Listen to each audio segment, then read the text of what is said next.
Alright guys, another Saturday, week 3. Hello. Liz, Robert.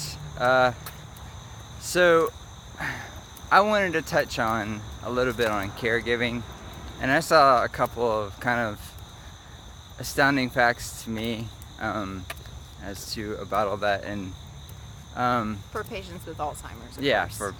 for Alzheimer's. But something like 15 million Americans are providing unpaid care to people with Alzheimer's and other dementias, and I mean that care is like 18.2 billion hours of work, totaling.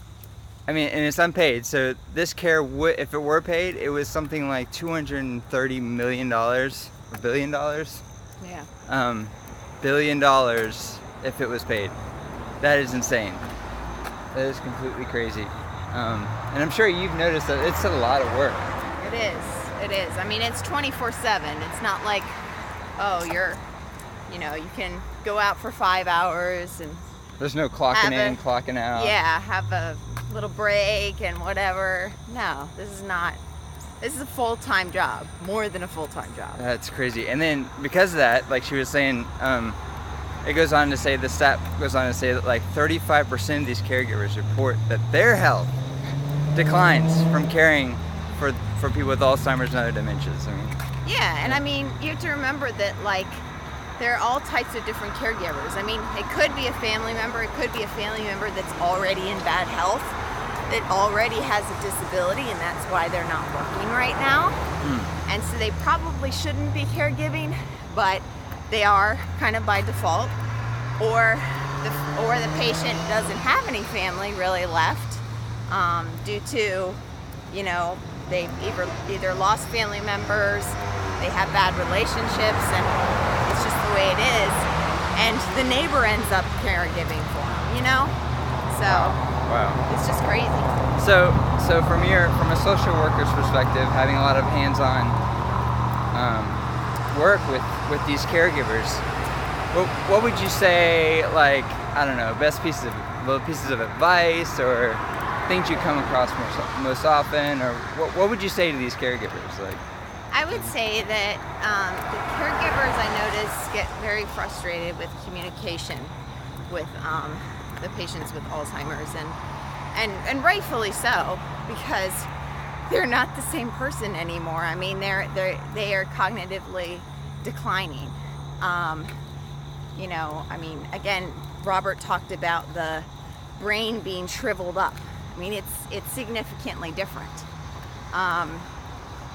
And so I would probably say, if the patient tells you something like the sky is purple or whatever the case may be, just go with it. I know it's hard because you're like, no, the sky's blue, but is it really unsafe? No. Just pick your battles. That's what I would say, is pick your battles. And then also, as the disease progresses, it's even harder to comprehend things. So you want to shorten your sentences and slow things down as you say them. So, saying simple tasks.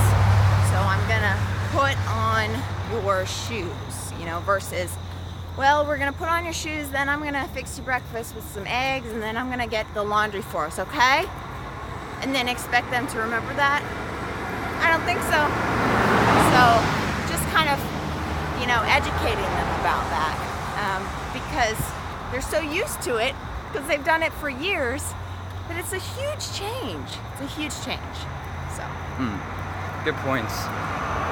So again, I put all this information down below, the team page, each of the individual places. But guys, we got a few weeks left. We're still trying to raise as much money we can against this, and thank you to those who've already donated. Yeah, thank you a whole bunch to the other teammates out there that are doing this with us.